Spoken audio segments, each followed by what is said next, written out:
Hello and welcome to this episode of the Sovereign Society podcast. And this is an episode I've been patiently waiting for because my guest today, Megan Monahan, I actually met her at my fucking rock bottom. And at the time, it was probably 6 months after I was struck by lightning and I was volunteering at the Chopra Center. All I knew is that I wanted to immerse myself in these teachings. And I was just that first year after being struck, I was just so immersed into how can I become my best self and how can I really heal and activate within myself my truth. And so I'm so grateful that you're here having this conversation with me because that was 6 years ago. So it's been a minute. Time has flown. And then we saw each other at Wellspring in Palm Springs last October. Mm-hmm. And that was the last time I saw you. So to see your face and to hear your voice is so good. It's so fun. Yeah. I think it's really special. And I have this because I did not wake up like this, how I am in this moment, meditating and being aware. I think it's really special when relationships carry over and carry through. There's a different level of depth when you've seen layers of people that have grown and transcended and shifted. And it's such a privilege to be able to witness that in someone. I feel to stay along for the whole ride mm-hmm. and to continue riding, right? And not just be the season or mm-hmm. So. You've been with me since my rock bottom and you're still around. So that's and it's still right. And it's still here and that's dope. Yeah. Yeah. Well, I'm so grateful you're here and it's been so fun to see your evolution and how you've really stepped up. And I remember when you left the Chopra Center and you just started doing your own thing. And I was talking with one of my mentors who you used to work with, Ray Marie. Yeah. And she was like, yeah, Megan's doing her own thing. And I was like, good for her. Mm-hmm. Yeah, because in some ways you saw me. I mean, I wasn't at my bottom when you saw me, but I could still see the bottom where I had just been a few years ago. Right. So yeah, it's been quite a journey and a lot has changed. Yeah. Well, it was interesting. I know when I was diving into your new book, I'm so excited for you.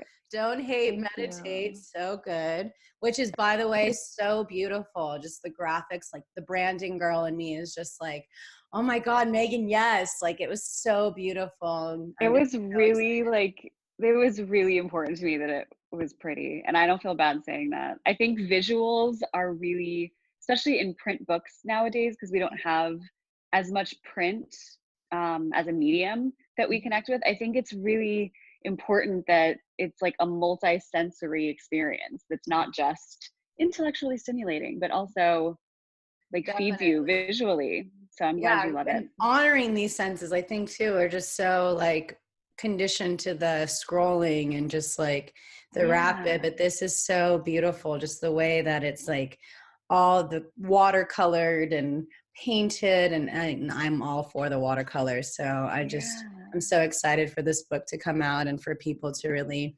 dive in. And it was interesting. So when I was reading it, I had no idea that you had a history in the music industry as well. Oh yeah, that was my former life. Yeah. It's crazy. That's what I went to school for. That's what I was always super driven and passionate about, making it in. And so I made choices that, were in alignment with that desire and did it and was very much on that path. I remember when I left my job, I remember my boss, I was working at a big agency at the time, one of the big 3 in LA.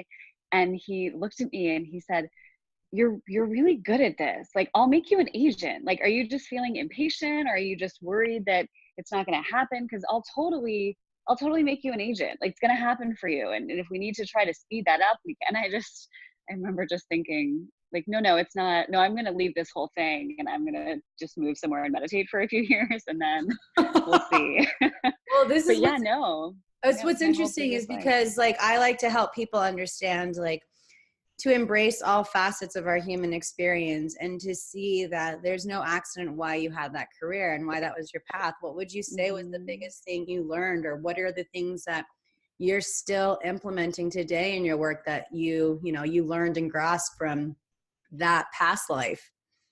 Yeah.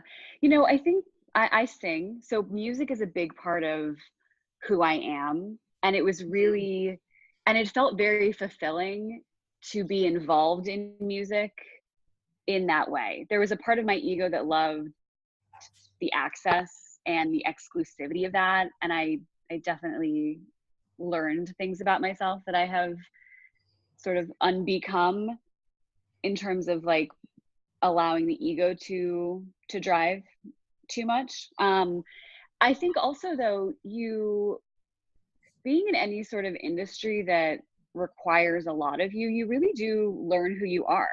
I developed an incredible amount of grit, and I had to flex a work ethic and a drive and a focus that I certainly, being raised in like tri-state New York metropolitan area, I certainly was raised with a lot of that. Like, you work hard, you're focused, you're driven, you're ambitious, there's a sense of urgency.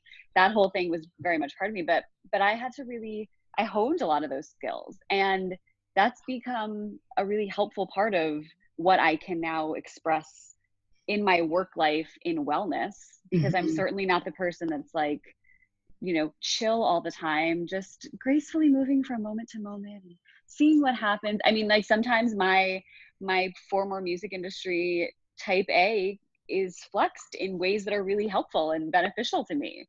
So Totally. there's that. And I think that if I had been in any other industry that was a little bit more mellow or maybe a little bit more balanced, it may have taken me longer to reach that point of, I can't do this anymore and I need to push the eject button on this current reality. And so, not that music wasn't the music business wasn't the main reason that I started meditating, but the stress of that industry certainly was a contributing factor. And I absolutely had to get sucker punched by a few things in order to, start on the path that led me to where I am now. So if I had been in an industry that was, like I said, a little less intense, that probably would have taken longer. Yeah. What's interesting is I just know my past being in the music industry as a woman is one of the hardest industries. Oh yeah. Like, yeah. People, when all the like Me Too stuff was coming out, and people that I was having conversations with that work in kind of wellness or any of that land, they were like, can you believe? And I was like, yeah, no, I absolutely. Do you want to hear my stories? Like, do you want to hear the like ridiculous things that have been said to me as a woman in that industry? Yeah. Yeah. But I think that too, going through those experiences, it brings us a deeper sense of compassion and empathy too for those, and we can see in that space of like, I see you and I totally get it. 100%. It's been really fascinating to watch, because like there's a part of me that's like missing that industry, and so sharing, I do feel like, as a Kundalini yoga teacher, just seeing like there's so much music involved in our practice. It's like you're chanting and all these things, and there's this new wave of musicians and things coming through that are kind of like, they're breaking the mold too, which has been really exciting to see the evolution of like all these different industries right now. And I think the biggest thing that we're seeing in our industry of the health and wellness is the fact that there's so many people of like the spiritual bypassing, and having like spirituality be like a hot thing without it's an really accessory. yeah, exactly. Yeah. Without actually living and embodying what it means to be spiritual. Yeah. Maharishi Mahesh Yogi talked about how, people can easily make a mood of spirituality. It's something that Deepak talks about too. They're mood making, right? Like, we're creating this, whether it's a space that you walk into or something you're listening to, it's just a very superficial kind of mood. And yeah. And Well, it's when you say so much easier to do that. yeah, and so when much you easier say to do that, than the I actual think work. a lot about what you were saying, how like the music industry and that past life of yours gave you grit. Because I know living in being in LA, I can see a lot of that, and it's sometimes like it's really off-putting for me to go there, because it's just like it can be very surface level. But the Mm-hmm. fact that like you have that grit, that you know yourself, you know, it's like you can cut through all that noise and all that bullshit and just continue to stay true to yourself while also working and using spirituality to make a massive difference in the world. Yeah. And there is a lot of it, because it's becoming an industry that people have realized can create revenue, Mm-hmm. which happens with everything. You know, Right. there are a lot of things popping up, whether they're apps, whether they're products, whether they are, you know, like 4-hour teacher trainings that you can do to become a meditation teacher, or, you know, there are a lot of those things that I think that's a natural thing, unfortunately, in our sort of capitalistic context. Because it's not going anywhere. If anything, it's going to continue to up level, and it's going to continue to show up more. And, you know, I feel like we've just scratched the surface because people need the medicine. And this to me just feels like a period of growing pains, you know, of like Mm-hmm. cutting through the bullshit. Like, you know, there comes a point, I feel like more and more, because the conversations are happening, you know, of like what's considered quote unquote too spiritual, or like, you know, what is just that surface level spirituality with that, with like the cute malas and the cute yoga clothes without the depth. Right. And I think too, I think it becomes important for teachers to really be in integrity with what they are holding space for, and, you know, and showing up in alignment with that integrity, and not bending too much to the model that is being created by people that don't meditate, or that don't Mm-hmm. practice yoga, or that don't practice plant medicine, or that Mm-hmm. don't practice, because that's what you tend to see. You tend to see people that don't have any, not all the time, not, you know, exclusively, but you see a lot of people that don't have any relationship with these practices starting businesses because it's a thing. You know, I've had people that don't meditate approach me about helping them with a meditation app, you know, and I think that's where I try to be really honest with myself about who I'm working with. So And discernment, it's feeling that it in the discernment. core. Yeah. And how I'm sharing. And if I'm going somewhere and I only have 20 minutes, like, can I feel good about what I can share in 20 minutes in a way that isn't just, you know, me collecting money to do a bullshit meditation for some event? Mm-hmm. So I think that there's like a dual level of responsibility and integrity that has to be Mm-hmm. respected Mm-hmm. for it to continue to stay meaningful, to share these things And you can tap in a more multitude of into ways. integrity the more you actually embody the practice, right? It's like it's Absolutely. strength in that knowing, because you know what feels expansive, and you know it's like red Mm-hmm. flag. Mm-hmm. Yeah, absolutely. And I'm all for making all of this accessible and relatable. I'm not saying Mhm. that we should only be doing this if we can go to a cave for 3 months and, you know, Right. immerse. I think that there is a place for everyday awareness and everyday spirituality and everyday meditation. And I think it's our job as sort of modern vessels of these Mhm. teachings to do that with, like you so beautifully said, with that discernment and with integrity. That's what I try to do Because we're anyway. also in this Aquarian age where it's like the rules are really shifting, you know, and Mm-hmm. we have to really understand that it is more about cooperation and community. And so it's also important for us to say, well, you know, if we're activating more of this prosperity, if we're activating more of this abundance, how are we going to go forth and start to serve our communities in ways that really need it? You know, you're seeing like people bringing yoga to prisons, and you're Mm-hmm. seeing people bringing yoga, you know, to communities that probably won't have the opportunities that most people of white privilege, you know, may have, of like bringing these, because those are the people that really need it. Yeah. And it's right. We have to be really careful not to gentrify wellness, Mm-hmm. because it's absolutely something that has become a luxury item in a lot of ways. Right. Yeah. And I was at a yoga festival this past weekend, and the majority of the people there were white. It was like wealthy white people. The amount of people that I saw that were people of color, I could probably count on my two hands. Yeah. And that's not okay. Yeah. And the marketing is very white centric. Mm-hmm. The marketing Thin for white, wellness. thin white women. Mm-hmm. Right. Like thin white women. Yeah. Yeah. If you look at like stock images for meditation, you don't see a lot of inclusivity Right. with those visuals. And that's why I'm so passionate about having conversations like this, to just see that, for people to really start having that in their awareness. Yeah. And and even just if you are getting involved in this world, just start to notice what companies do have inclusive marketing or branding, and try to support that.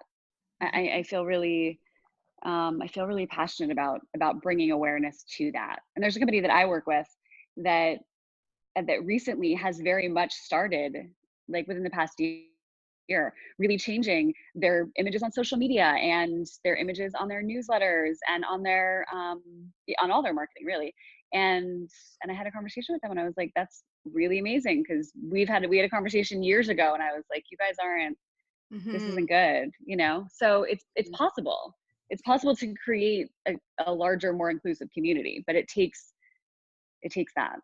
Right. And I mean, I just remember when I was living in Europe when I was 16, and seeing all these advertisements of like, women, like real women with like cellulite and like all these different shapes and sizes. And there isn't that much of that body shame and, that kind of mindset. But I feel like here in America, we're really just scratching the surface of like breaking through that idea and that conditioning, and it's going to be interesting, because you're seeing more and more in conversations of people, talking about that, and more about people being like, hey, what about these people, and speaking up, and it's been really like exciting to see what the future holds in that realm. And I mean, you've been in the industry now for a while, and you're watching these shifts. Like, what do you feel like is part of the next wave of what's really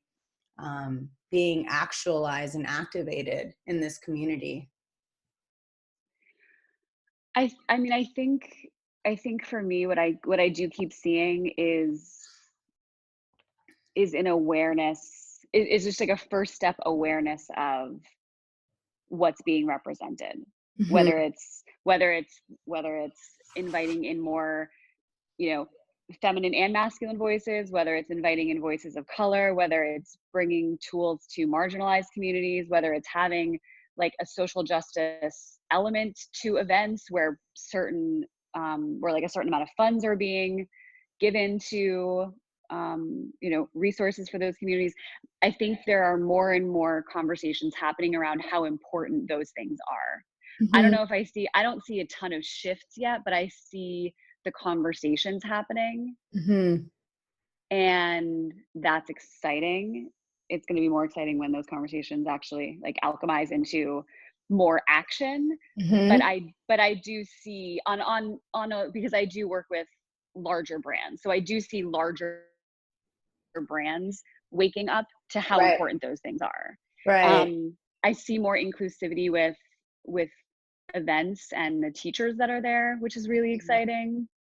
And I know that whenever I have the capacity to suggest teachers, I helped a studio in the Valley of LA open a couple of years ago, a meditation studio, and I had a very heavy influence in the teachers that were being hired. And I'll never forget when we had our first like teacher meeting, and I looked around the circle, and there were like multiple like women of color and men, and it was just a really lovely moment for me to be able to see inclusivity in that. And so I know that whenever I have the ability to recommend teachers, I try to be really inclusive and invite in voices that don't look or sound like mine. I think it takes that. I think it takes people that have influence, people that have power, people that have money, whatever that is for you. It takes you flexing that and using that to invite in. Right. Yeah. And what I keep thinking too is like, as consumers, like we're the ones that are spending the money for these companies. And so it's important for us as consumers to also speak up, and stand up for what is right. And I am seeing more of that too. So I am very optimistic for the future because I do feel like more of us have been doing the work. Right. I think too, for a while I was seeing a lot of like spiritual colorblindness. Like you talk about spiritual bypassing. I think the other thing that happens a lot in certain areas of wellness, especially in like meditation and yoga, you see a lot of we're all the same. Namaste. Like we're all one. There's no difference between us. Like you and I are the same. I don't see color. And I'll never forget, I had years ago, maybe 5 years ago, a dear friend of mine who's a Black man said to me, I'll never forget it. He said, I really love that I can tell that the first thing you notice about me isn't that I'm a Black man. He's like, you have no idea how refreshing it is for me to know that that's not the first thing that you see and that you kind of catalog in your mind. But then he said, I also need you to never forget that I'm a Black man, because I don't ever get to forget that I'm a Black man. And I was like, fuck, that's real. That's so real. Because as much as we are all one, we are not, you can't intellectually live like namaste consciousness or unity consciousness, but not embody it and act like it.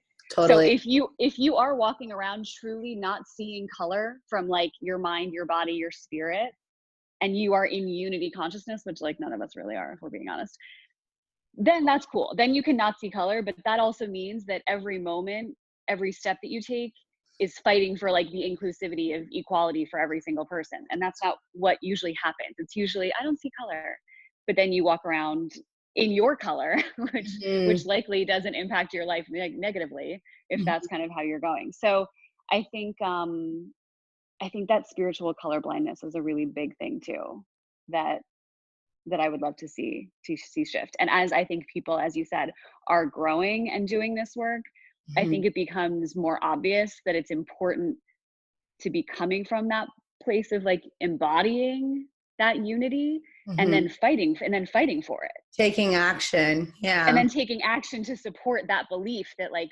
if we are all one, which at our core, I believe we are, then I need to be fighting so that we can all be one. Right. And so that we can be treated as one, and so that we can have the same opportunities as one. Not just, we're all one. Yeah. And that was like the biggest thing. Like I remember when I went to Wellspring, like I went to all of like the wellness beyond whiteness talks, and like, like that was such an incredible like addition, because for so long, like, I've been in this industry now for 7 years, and just to be able to see that like people are really fired up about this, and the education I think is also the really important thing, like having the conversations, and understanding it. I think a big theme right now too has been ancestral healing, and it's been like, this is deep at the core, like people of color, like it's not just their own shit. I mean, we all have our own ancestral shit, but like these are people who have like slavery deep in the core of their DNA that we are really cutting through. And it wasn't that long ago, and no. And so that's part of the importance of what it means to be spiritual, is to be open to having those conversations and to feel uncomfortable, right? Like we have to feel into that uncomfortability and take action and do something about it, have these conversations, educate, and to really just bring in, again, more of that awareness of what's actually happening, while also being able to forgive ourselves for if we've marginalized people in the past. And a lot of that can come from our conditioning of media, society, our family. But it's like, once you know better, you do better, and taking that action to do better and to be better. And I know for you, a huge part of that healing and forgiveness, of yourself and of others has been through meditation. Yeah, for me, it's so important to remember that we have such a control over our conditioning, Mhm. and you absolutely have the ability to wash away conditioned Mhm. viewpoints of the world, Mhm. conditioned stories, conditioned belief, all of it. That's that's not you. I used to have a totally different perspective of the world, like completely different. I used to be I was a great like New Yorker. I used to be very jaded. I used to be very cynical. I was extremely self-deprecating, but in a very charming, witty way. So it didn't seem that dysfunctional. I I was very much, I looked at the world and had the of course this is happening to me. Why wouldn't this happen to me vibe? And and it's not that it was overtly negative. It's not like I was running around like a miserable person per se, but there was that lens of like, of course it's happening because the bad shit will always happen to me. Or of course it was That very, victim. yeah, it was very victim-y, and it was yeah, and it was tinted with a negativity. And that's not how I see the world anymore. And it's not fake. When I look for the best in a moment, when I look for the opportunity to grow from the stuff that I don't like that's happening, none of it's fake. It's real. And and it's not because I started taking something. It's not because it's from meditation. Mhm. It's not anything. And what I mean by that, it's not anything that I externally brought in. It's Mhm. something that I internally let go of Mhm. and allowed myself to live as. So I love that idea that and I think we get this backwards all the time. It's not necessarily about the add-ons that will make you a different way or help you feel a different way or help you live as a different version of yourself. It's not about the add-ons. Like the add-ons for me, the tools, the practices, the physical totems, those are all those are all tools for you to unbecome the things that have accumulated, and to wash off the residue so that you can be who you are right now, that Mhm. maybe just isn't being shown. I love that. And I Yeah, think a lot of people are like, oh, I need to get this thing and then I'll feel. right. Or and it's just, External validation. yeah, your external is not what shifts the context for your internal, right? That internal perspective and that internal way of being, is that seed is already in there. Hmm. Yep. And I think as we, do the work more and we start to really understand and love ourselves and forgive ourselves and our past and understand, like you said, like, it's not about us being the victim or life is happening to us. It's all happening for us. And Hmm. what our path has been up until this moment, there's been a purpose to it. Yep. And The you can get greatest, fired up to like make like, that change. yeah, the greatest, the greatest things in my life have come from what, from the outside looking in, would look like the worst moments of my life. Hmm. My dad dying is in a lot of ways the greatest thing that's ever happened to me. And while I absolutely wish he was here every day, the gift that was unboxed, it was such like a fucking millennial thing to say. The gift that was unboxed that I then videoed and put on my social. No, but like the gift that was like I can't. no, really though, like the gift that came from that was what sparked finding my purpose Hmm. and remembering who I was, and now living a life that I wake every day feeling so grateful to live and feeling content and at peace and whole. And I mean, the greatest things of who I am came through navigating that awful, awful thing. Yeah, it's like really embracing those shitty moments and seeing what the gold is deep at the core. Yeah, and I mean, I hate this sucks, but I feel like the shittier the moment is, like the greater reward that could potentially be unearthed from it. Mm-hmm. Mm-hmm. Because I think, at a certain level, like the degree to which you have to be like sucker punched or leveled then dictates like how much higher you can go. Like it's all relative, right? So like if you end up having to go, like I had to go pretty deep, you know, in order to wake up. I didn't have like a moment where I was like, oh, something feels a little off. Maybe I should make a shift in my life. It was like, no, there are a lot of things that are off and you're not doing well physically, mentally. Like it was not great. The honest inventory. Yeah. Mm-hmm. Yeah. I mean, Mm-hmm. I always joke, like I had to lose a non-vital organ as one of my, like, this isn't going well things. Like Yeah. when you start to lose non-vital organs, like that's not a sign that things are going great Well, for it's you. actually really funny because when I was reading that in your book, how you had to have your gallbladder My removed. gallbladder. I've had gallbladder issues for the past 3 years. I was hospitalized for gallstones. I've had to do Yeah. all the fucking flushes, and it's all stress induced, you know, and All stress induced. and Right. and that liver just floods whatever's left over, floods into the gallbladder, and that liver is that source of anger. So it's like really taking that honest inventory about like where are you angry with your life or your Right. behaviors and doing something about it. I didn't do that though. I just got it taken out so then I could be angry for a few more years. Don't worry. And that's what I mean. Like if you end up having to get like super sucker punched like I did, the other end of that is like, wow, I can go so much higher because I really have to dig myself out of this pretty deep hole. It's the And polarity.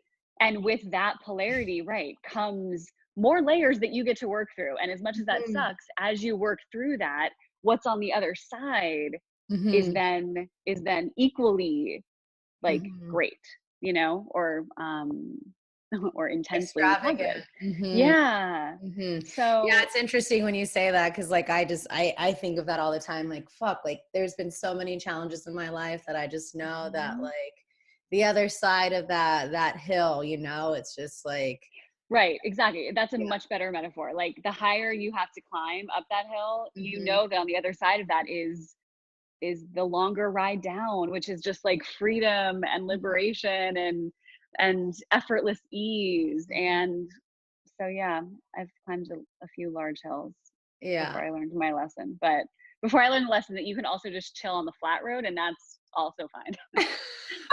And that there's also this like other whole path of least resistance where there aren't really any hills at all. And yeah, and that's pure mastery, right?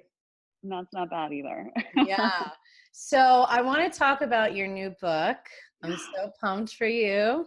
Don't Thank you. hesitate. And I appreciate your realness in the book. Like I can hear your voice in it, like really like just keeping it real, which is something I'm obviously very passionate about, is just keeping it very real and authentic. And, you know, it was really great hearing about, you know, the importance of forgiveness and your path and, you know, what you've been able to overcome and having that desire to, as we've been talking about, like change it, you know, it's like, this is not what is, I have the power to rewrite my history. I have the power to rewrite my story and to do something great in the world to that. And I do feel like this book is offering an opportunity for very practical practices for people to really understand, you know, like how we can really move out of that constriction and that fear and that pain and that sorrow and be in that space of more expansion and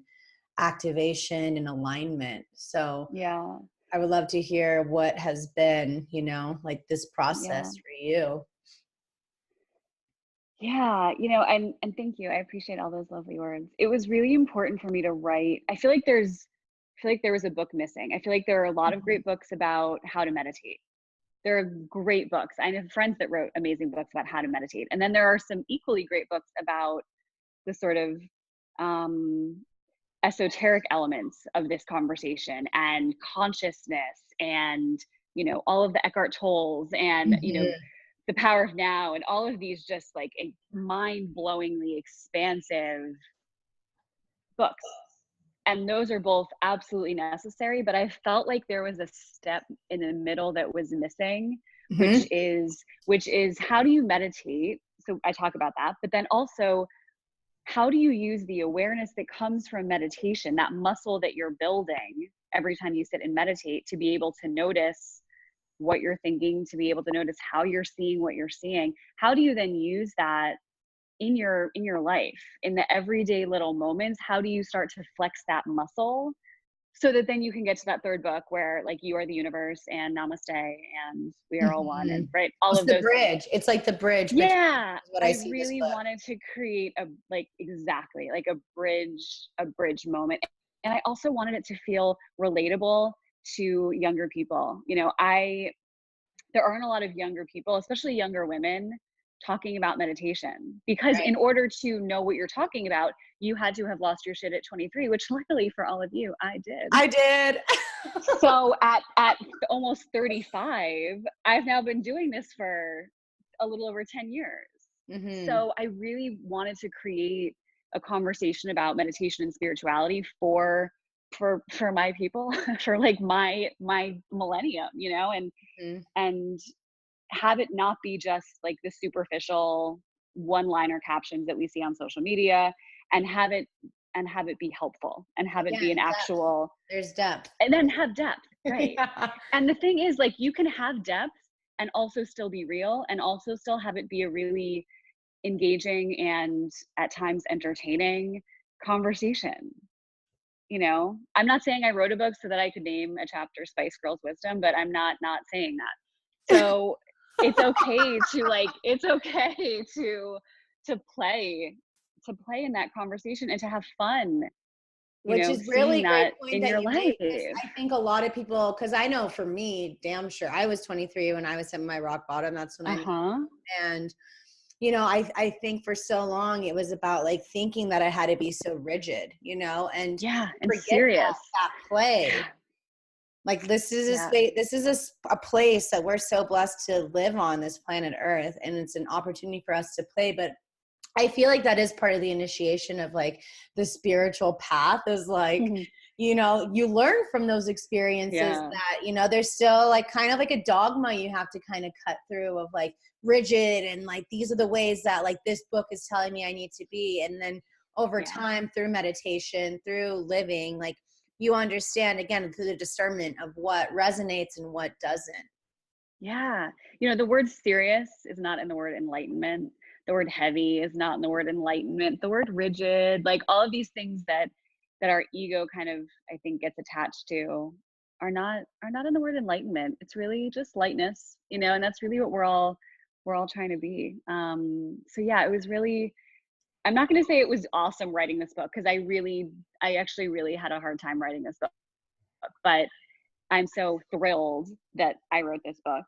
It was one of the most, it was one of the like top 3 sort of synchronistic things that I've attracted into my life. I always tell people the things on paper that look the most impressive took the least amount of my mind and the most amount of my ability to trust and surrender and leap. You know, getting a job working for Deepak Chopra when I had no experience in wellness and no idea what I wanted to do in wellness. I just knew I wanted to, quote unquote, work in wellness and quote unquote help people.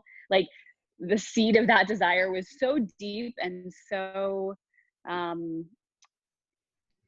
unencumbered by my mind's attachment to how it would go, that I ended up getting a job working for Deepak. You know, this book was the same thing. I didn't try to get a book deal. This also isn't the book that I've kind of always had in me. I hear people like that all the time. They're like, I want to write a book. I have this book I've always wanted to write. And I just think, gosh, that's so great, because I had no idea what I wanted to write about until someone said, have you ever thought about writing a book? But don't get me wrong, it was a lot of work. When I say these things, like, it was the easiest thing to manifest a book deal. That was fairly easy, but it took a whole lot of work to write a book proposal and to show up every day to write this book and to get it out of me. So I feel like that's the thing that people sometimes misconstrue. Well, it's the world. It's a world of Instagram. We just think everything is that instant gratification, you know, and it's right. like with the Google, you know, like things like that. Right. I'm halfway through writing my book right now, and it's just oh like, my gosh. Yes. it's a process, you know. It's like it takes time. And of course, the other thing, like you said, is that trust and that faith and that leap. And it can be scary because it's like very, you know, you're stepping out of a comfort zone in a way, Yeah. and you're having to take that leap. And, you know, I knew that not that I knew, I felt, I could so clearly feel and see myself having written this book. Like once I signed a book deal and started writing, and I was like, oh gosh, I don't, I somehow tricked people into thinking that I knew how to write a book when actually I don't know if I know what I'm doing. Thankfully, I turned out I did, but it's certainly not something that I felt confident in. And, you know, writing is not the medium that I effortlessly flow in. So it definitely took a minute. And I got a lot of it figured out through writing my proposal. But I never realized how difficult it was to translate my spoken voice into words, mm-hmm. because it's not verbatim. You can't just transcribe what you're thinking and saying and then have it be, the tone doesn't come across the same way. Certainly any kind of lightness or humor or wit doesn't come across the same way. You can't make a facial expression on paper. So that took a minute for me to kind of figure out how to express myself in a way that I think thankfully feels really authentic in the book. And yeah, and it was challenging. I'm not gonna lie, it was challenging, but I could so clearly see myself having written it. I could see that moment in the future, and I could feel that future version of myself that could look back and see, wow, we just wrote this book. Mm-hmm. And because I could see that and feel that, I was able to just blindly trust that I would figure it out along the way. They keep going, you know, which is something that I've always really tried to anchor into. Whenever I'm doing something that feels unknown or intimidating or scary or whatever, insert your fear here, if I can see the other end of it in my mind, and definitely if I can feel it, then I pretty blindly am like, okay, I can do this. Mm-hmm. I don't know how yet, but I trust that I'll figure it out along the way, because I don't think if you can see it and feel it, if you can see it and you can feel it, you'll figure it out. There's no way that you could see it and feel it if in some version of your timeline it hasn't happened. Mm-hmm. Yeah, because sometimes when that happens, what I see, it's like we're in a multidimensional universe too, Mm-hmm. you know, and so it's like, you know, the past, the present, and the future are all here, and sometimes it takes a little longer for our 3D reality to catch up to exactly. Yes. Exactly. And it's so funny when people, because the book is coming out, it's coming out in June, it's coming out so soon, and it's like available on Amazon. So it's, you know, it's essentially here. And somebody the other day said, are you so excited? Like it's almost here. And in my mind, I'm thinking, you know, I mean, I've been here for about a year. So I'm really glad that like everyone else in this time and space has caught up to like where I've had to live in order to survive writing this book. Because I've been here for a minute. Yeah. Do you see more books in your future, or what are you feeling? More books? Or? I do. Yeah, I do. I would really love to. I mean, I think that what I talk about in this book, this kind of template that I lay out around presence, acceptance, intention, non-judgment, and trust, I would love to write about niche topics. Mm-hmm. And kind of apply that same template. So whether it's grief and navigating grief, which I certainly have, whether it's dating and relationships, which is something that I've been navigating for 35 years. Well, no, because, you know, I was a baby, but for a while now. You know, I would love to, whether it's, you know, college, like getting ready for college and navigating, you know, I love the idea of being able to dive into really niche topics, because the book, you know, it's kind of a broad stroke, and I talk about a lot of different things and give a lot of different examples, but I would love to go deeper. And yeah, I definitely see more books now that I know how to write a book. Yeah, because you have, like you were talking about that, what you're just sharing, like the 5 spiritual mindsets, you know, and and your presence and acceptance and intention and your non-judgment and the trust, you know, it's, I know for me, the biggest thing has been trust, you know, and really just being in that full surrender and that full faith of just being able to know that, like, as we've been talking about, it's all happening for us and it's all unfolding as it should. And Yeah. Just Trust is keep a big going. one. Mhm. And one of my favorite things in the book, I think it's a chapter, and that was a game changer for me, was all about how you don't need a cosigner to trust. I think it's so easy for us to look outside of ourselves for tangible reasons that it's going to be okay, that there's going to be enough money, that we're going to be in the relationship, that the new job is coming, that the whatever it is that you're feeling distrustful about happening for you. It's so easy to feel better about it and to think that it's all going to be okay when something outside of ourselves tells us that it's going to be okay. And I think about times when, like if you're looking for a new job and then you run into a friend and you tell them about how you're job hunting and they say, oh, actually, I might have something for you. I have a friend that's hiring and you might be great for that. Instantly, you will feel more relaxed and you will have this wave of, oh, good. Okay. Like this Exhale. relief washes over you. This relief washes over you. When in reality, nothing in your life has changed. You still don't have a job. You haven't gotten an interview. You haven't been hired. You just had someone else tell you, and you were able to anchor your trust into something that feels more tangible than your internal wholeness.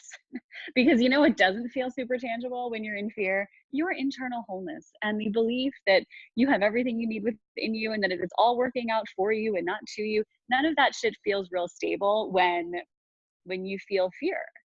And so if you can shift that and start to anchor your ability to trust within yourself, that is something that doesn't go away. That is something that doesn't flake on you, that doesn't end up not setting up an interview, that doesn't cancel the date, that doesn't, all those things that outside of you make you feel better about whatever it is. None of that shit happens internally.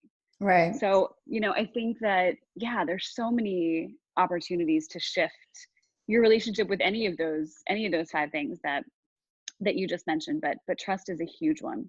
Yeah, and I think it's really It's a huge funny one. because what I was hearing too when you're talking about that was, sometimes we can have our own inner trust and our inner knowing, and then sometimes, like through our human experience, we'll be tested, to see how much you actually trust or like what you believe. Like the curveball kind of tries to come at your way, and if you can stand in that integrity and that knowing, like, no, this is like my birthright, or this is like, I know what I know, like deep at the core, I fucking know what I know. That is part of the tests, to see like how much you really believe in yourself, and and honor yourself and trust in that space too. And I know that's always like the funny one to watch, is like, I see what you're doing here, I see you. So but those are the things, like changing the way you think about those things. Those are the things that can affect the micro actions of your life, which are the things that create how you're moving forward and that path that you're moving forward.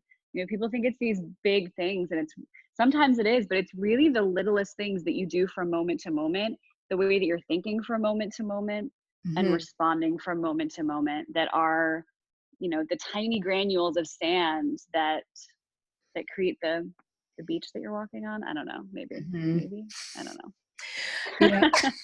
Bless you. Yeah. And I think, and over time, it's something that it's a strength that comes over time too. It's like strengthening that muscle. Absolutely. In a way, and it's more of that, again, that trusting of yourself, that understanding, that it's happening for you and not to you, and to understand that this is part of the process. Yeah. Because again, as we talked about earlier, it's like the other side of that hill or the other side of that mountain, and being able to be like, oh my God, I did it. Oh my God, I see. Yeah. And I think too, I was really, the little girl in me that used to read 17 magazine and Cosmo magazine and took all of those quizzes was also really excited to write a quiz for that reason. But I think more importantly, it's really difficult to know what your current mindset is before you do this work. So that's the other thing that I was really excited to be able to do in the book was create a quiz that you can take, obviously, in the book, to see how you think within those 5 areas, because you might not realize that the thing that you really apparently are struggling with is living with non-judgment or living in acceptance. You might, that might be a huge thing that you don't even realize is holding you back. So that was the other thing that I was excited to do for the book, within the context of understanding better how to use the awareness and how to use the tools in the book. Because until you start looking inward with a deeper level of awareness, you don't know what you don't know, Totally. Yeah, I hate the expression ignorance is bliss. Like, yeah. I can't stand that. It's like, no, I don't agree with that at all. Well, yeah, because most people that are walking around unconscious, believing every thought they have, not looking at how they're showing up from moment to moment. Most of the people that I know that I see that are in that space don't look real blissful. Mm-hmm. They look real worried. They look real fear-based. They look really reactive. I don't know anyone that is gracefully floating in their ignorance as they allow their conditioned mind to move them along the path of life. Yeah.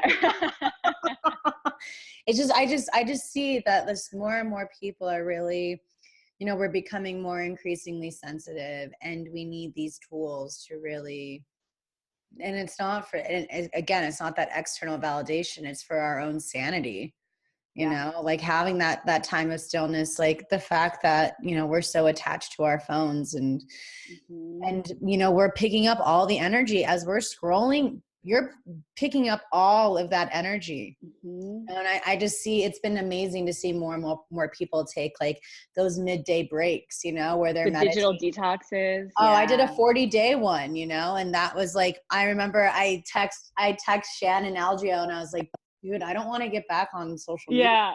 He just did one. He just did a digital detox. Yeah, too. We were doing it at the same time in December. Yeah.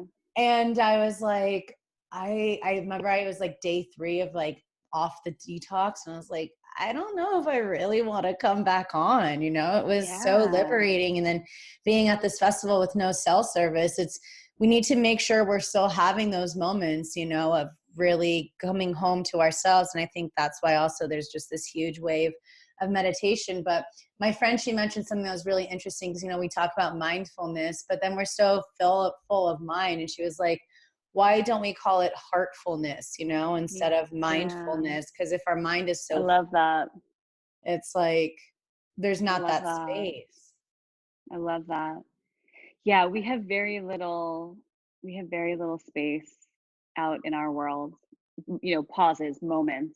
Right. There are layers of activity coming at you.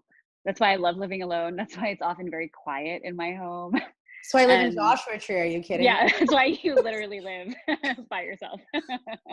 I'm hanging out with all the birds and the animals and yucca trees, because I know just for me, just like it can be overwhelming. I give it to people who live in LA and with all these freaking 5G towers and the overstimulation and like it's a lot. And so I also feel like that's why there's just a huge wave of that meditation and that stillness, and that's what people need to remember. The answers come in the stillness, and the busy is not where the answers are coming. It's coming in those serendipitous, trusting, free-flowing moments. Yeah. You have to create space, number one, for, again, like you just said so beautifully, new thoughts to come up in between all the thoughts you have. Like you have to create an opportunity for those 60 to 80,000 thoughts that you have every day to slow down enough so that there's space between them for new thoughts to arise.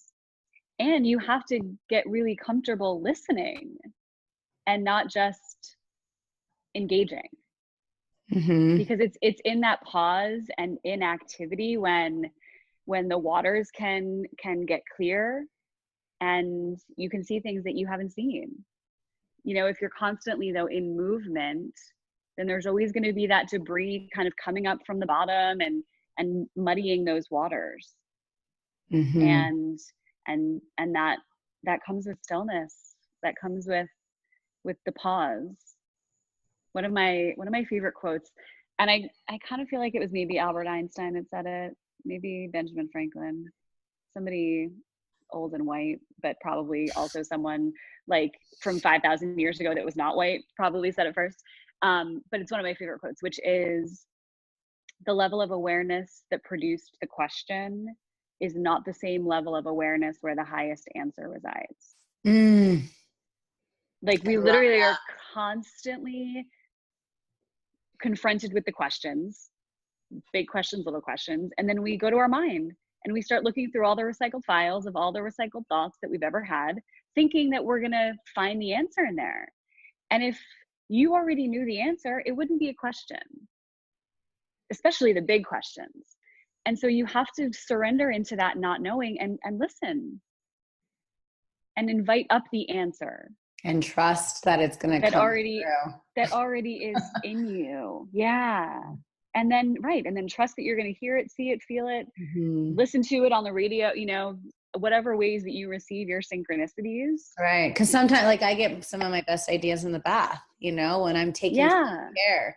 And again, like, I understand the New York mindset. My dad's from the Bronx and I was raised by New Yorkers. So my dad's from the Bronx. Oh, more synchronicities with us, girl. But yeah, it's just more of that, like that wave of that self-care, you know, because each of us are here to really share our mission and to live out why we came here, to activate our legacy and to really, you know, make this world a better place than when we got here.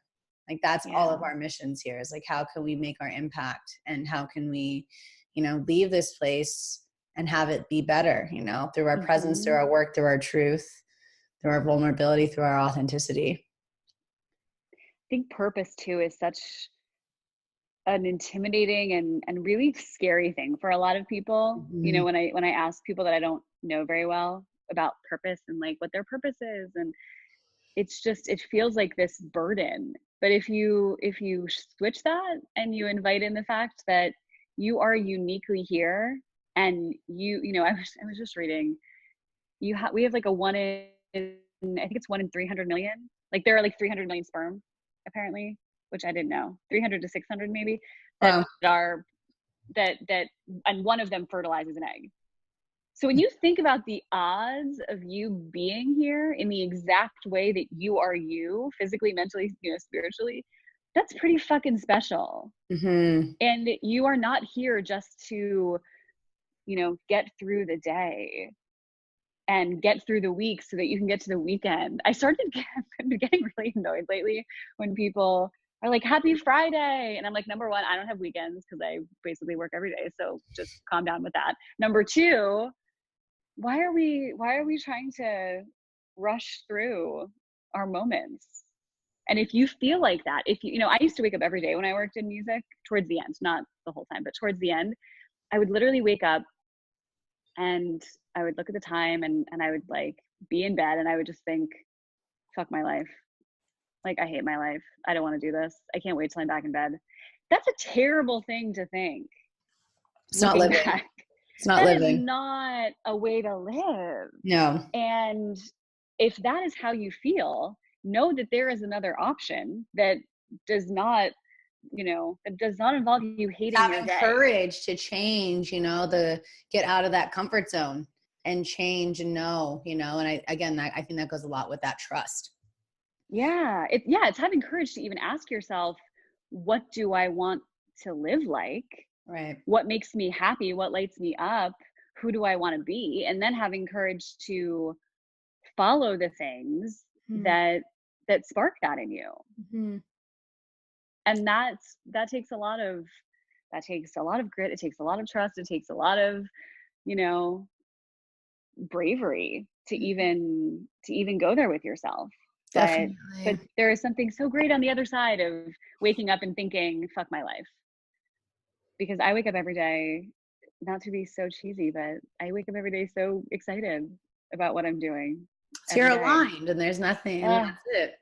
You're aligned. Such a great feeling. Yeah. And it just keep going, you guys, if you're not there yet. You know, it's just to keep going and to keep trusting. So with that, I want to ask a few lightning round questions to wrap up. Lightning round.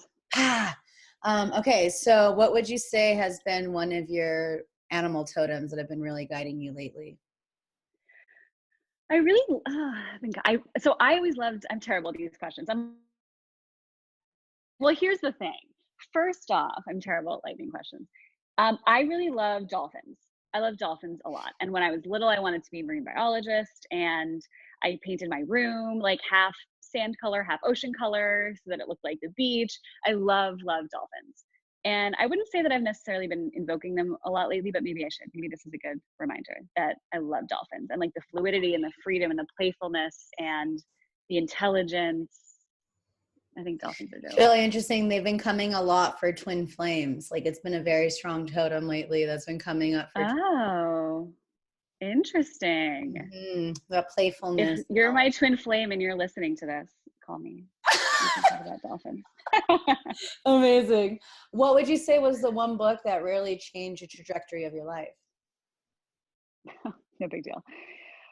I am going to say, purely in the moment that it came to me, Deepak Chopra's book, Life After Death, really changed how I was looking at my dad dying and started to transform my thoughts around that. And then I did a lot of other work, following that. And some of that was also equally life-changing, but that book was like new for me.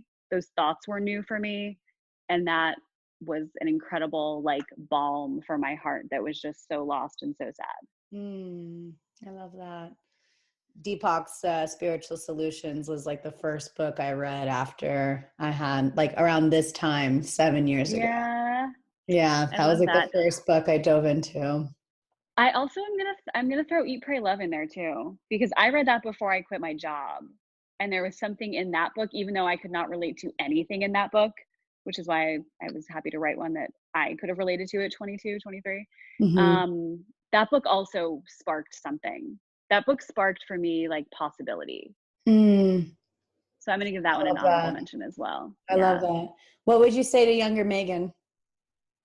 Oh, younger Megan was just like doing the best she could, and she had such little awareness, and she just was like trying so hard. I would say to younger Megan, I would say, don't be so serious. Don't take yourself so seriously. She took herself so seriously. Don't take yourself so seriously. You are doing fine. And the more that you can let go of anger, of resentment, of the attachment to how you think things should be, the easier it will be for you to find your way into the way that things already are and into the way that they're all there for you. I love that. That's what I would say to her. Yeah. And from your heart, what is something that's coming through that needs to be shared to someone that's listening? What is something that you just want to share, like some words of encouragement for those that have been feeling stuck or, being repressed or. Yeah. I would say it's not your job to figure anything out. You don't have to create like a list of things to do after listening to this, or a list of things to become or be or buy or start practicing. Your only requirement to be in service of who you already are is to surrender and to start listening. And once you begin listening and you start to hear the subtlest whispers of something different than what currently is, like be courageous in starting to move towards them, even when it feels a little unstable and shaky and scary, and know that your foundation with each step will get stronger and stronger. And there is a path waiting for you that is unbelievably blessed and completely sponsoring your happiness and wholeness. I love that, Megan. And where can we find more of you and your book? June 4th, right? It's out June 4th. It's available on a lot of places, but you can buy it on Amazon now. You can pre-order it. If you could all get at least 10 copies, that'd be great. No, I'm kidding. No, but it would be awesome if you resonated with me, if you get a copy. There's an audio version that will be available. Pre-order on Amazon. Otherwise, it's out June 4th. And you can go to my website. There's a free meditation on my website as well, if that would be helpful for you. And the website is just meganmonahan.com. I also put meditations on Instagram a lot, and I'm going to start doing a lot of video meditations up there. So if you are on the gram, my name is at Meg Monahan. Because there's already a Megan Monahan, and I got to work through it, but I have a little bit of a grievance because she never posts. And I think she's been married now and has a different last name. So if you are out there, Megan Monahan, but also with a different last name, and you still have your old Instagram, can I have it? Yeah, pass that this way, right? Well, I'm so excited for you, sister. And it's been such an honor to watch this journey and to see your first book out. And I'm just so excited. And I'm so grateful to have you on this conversation on the podcast, and just so grateful for you. I love that our conversations around like a Chopra Center volunteer table, which were equally potent and inspiring, have now manifested into this incredible space that you've created and hold. And I'm so appreciative to be a part of your community and your space. Yay. I love you. So thank you everyone for tuning in. Go check out Megan's book. Go purchase it. Thanks, love. Friends, especially those who need more meditation in their lives. Like, this is going to be the book that really, as we said, is the bridge that's really going to help you get there. So thanks so much for tuning in, and we'll be chatting with you all soon. Take care.